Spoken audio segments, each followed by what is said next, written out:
Hey guys, and welcome back to this video, a hotly contested topic, metabolism. If you weren't aware, my name's Kris and I'm an Australian GP, and I've got a passion for scientific-based medicine.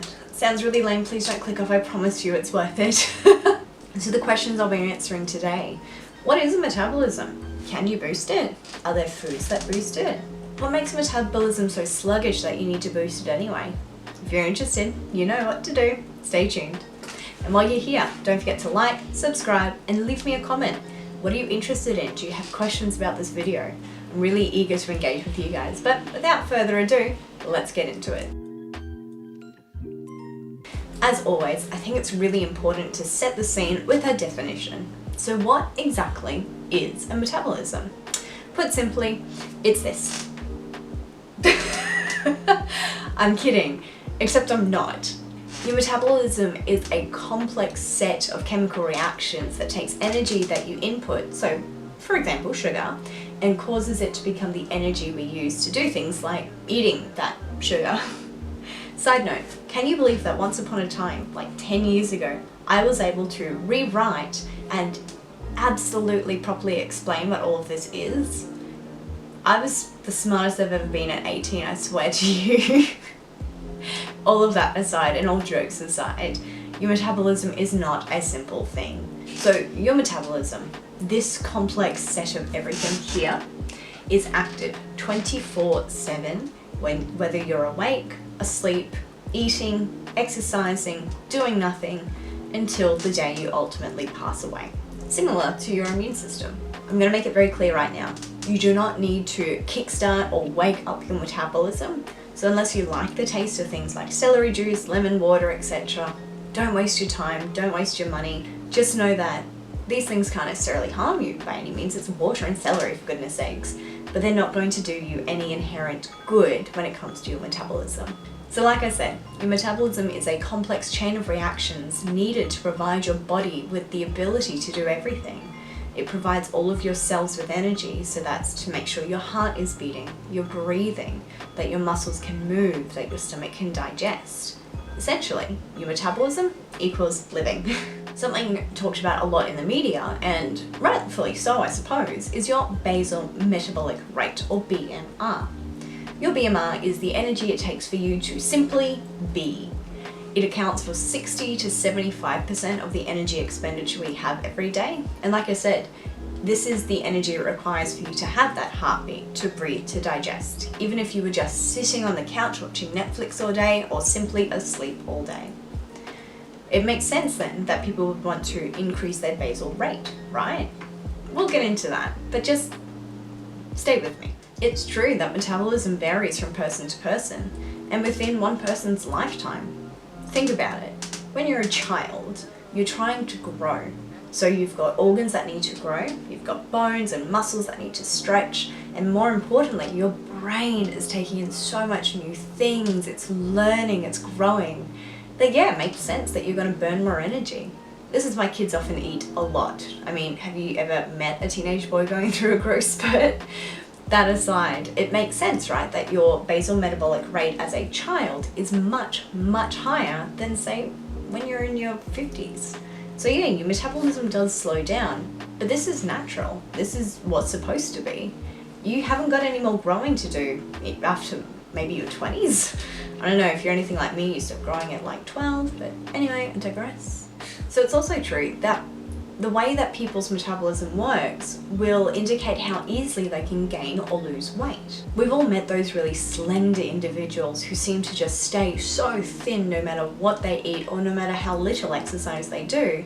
And we've all met someone who feels like, and maybe literally, can't lose weight despite eating a low-caloric diet or having a high energy expenditure, and it just seems cruel.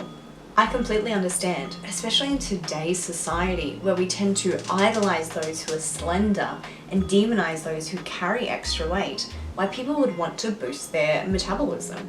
I get it. Sadly, when it comes to weight, it is so much more complicated than this. And this is where I'm just going to remind you that I'm a general practitioner, not an endocrinologist or an expert in metabolism, nor am I a general practitioner who focuses on weight loss. So by no means am I an expert. but I am medically trained and I have been working for several years, so I have an idea, and this is just to generally educate the masses. If you have specific questions, please do talk to your own doctor. A little disclaimer aside, we'll keep going. Research suggests that metabolism actually plays a very minor role in weight regulation and weight gain and weight loss. That same research suggests that it's more to do with your everyday choices that determines your weight.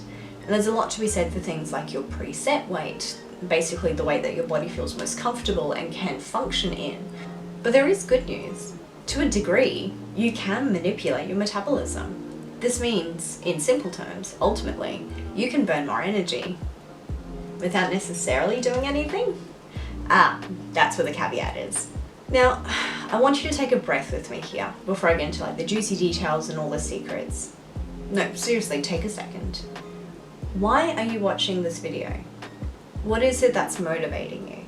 Are you trying to lose weight because you want to fit the societal idea that being slender is better? Are you doing it because you have a chronic condition that might be contributed to by any excess weight? I want you to really think about it, just for a second.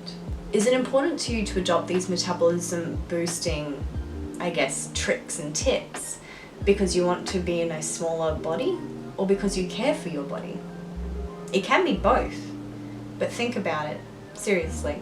I have a lot of strong opinions on this, shocker, and I do have a whole video about my ranting on diet culture, and it is intricately linked. The takeaway is, you are not worth more just because you're in a smaller body or because your metabolism is slightly higher than it was, a year ago or whatever. If you're watching this video or any similar videos, and your main goal is to try and lose weight for the sake of losing weight and to take shortcuts, I really encourage that you have a discussion with your general practitioner about this, because I fear that perhaps something else is going on. I know how strongly your body physique and your mental state can be linked, and I'm not, looking at you going, hey, you have a mental disorder. Don't take me that way, please. But your mental health is just as important as your physical health. And sadly, what I've seen in my practice is people who come in wanting to lose weight do it because they don't have any self-worth, and they equate their bodily habitus to their worth and to how much they love themselves. Your love for yourself should be unconditional, and it shouldn't be linked to how fast your metabolism is. If you're watching this video because you have a curiosity about metabolism or whatnot, that's fine. If you're looking for tips and tricks, that's fine too. And if you're doing it just because you like me, well, hi. But basically, guys, look after yourself is what I'm trying to say. And I know I've just taken up the majority of this video giving you a PSA, and I'm so sorry. But it is something I'm truly passionate about. It has not talked about enough. Okay, we're all good. So, how do we boost our metabolism? Well, it's not in a pill, it's not in a powder, and it's not in a potion. So the first tip is getting enough sleep. There is increasing evidence that the hormonal shifts that you have when you're not sleeping enough really impact your metabolic regulation and therefore reduces your metabolism. Another one that is actually well known is increasing your muscle mass. Muscle burns more energy just to exist than other tissues such as adipose tissue or fat. There is fantastic evidence for why this occurs, and it's because your body uses both fatty acids and glucose to maintain itself. After this process, your body has, how do I explain this? Your body has a reserve, I suppose, in terms of times of starvation. So your muscles produce amino acids, which your body can use as an energy source if you aren't having enough caloric intake. Basically, keeping your metabolism pretty steady, even if there is caloric fluctuation in regards to your intake and your output. Thirdly, reduce your stress. Now, I'm not here to preach which way to reduce your stress. How I do it and how you do it, very different, I can guarantee it. But whether or not it's yoga, Pilates, walking, journaling, going to therapy, very good one, gardening, whatever, reducing your stress will maintain your metabolism. I keep messing up my sentences, so I am going to read this one for you. But basically, your stress response mobilizes the energy stores in order to respond to a threatening situation.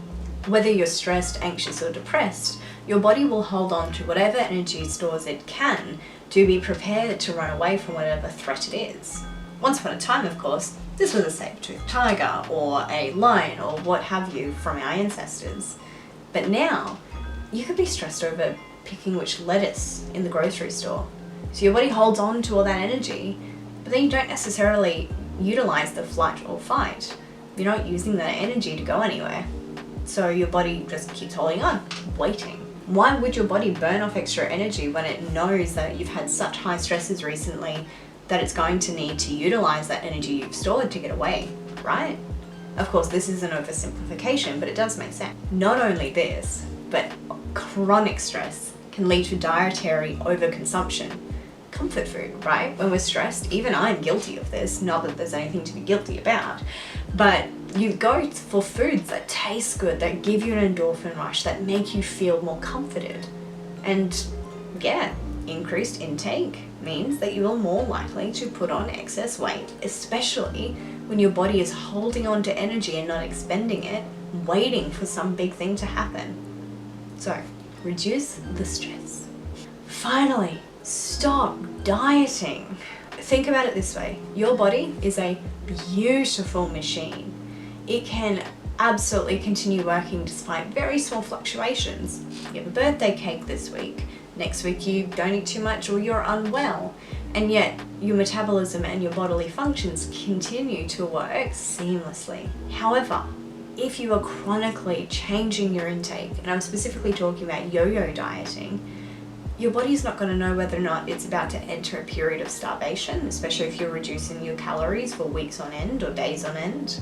And then if you're binging in excess, it's thinking, well, you may think, not that your body thinks, this is hard, but basically hold on to it and go, okay, so we're clearly bulking up for something, are we going to run away? And again, this is a gross overt simplification, and I'm so sorry I'm not talking in like really scientific terms. It's a lot more complex than it seems, and I'm sorry I keep saying that, but it's true. If you want to hear more, there is a fantastic video I watched a little while ago from Abby Sharp, who is a Canadian registered dietitian, and I'll link that below. She goes into it in a lot more detail. So what's the takeaway? Your metabolism is complicated. You can't boost it very easily, but you can make good lifestyle choices to ensure that it's not reduced in any way. Mind you, a reduced metabolism isn't always a bad thing. For example, the metabolism comparison between like an 8-year-old and an 80-year-old, the 80-year-old is going to have a slower metabolism, but that's not a bad thing. If you're wanting to boost your metabolism, I strongly encourage you to have a chat with your doctor about it. Is there something else going on? Are you doing this for the right reasons? And is there anything you could be doing in your day-to-day to better support your bodily function? So please, guys, save your money and don't buy the metabolism boosting powders and potions and lotions and whatnot. I mean, are they going to hurt you? Probably not. There is a video about that. But otherwise, save your money, stay safe and stay healthy, and I'll see you in the next video. Bye.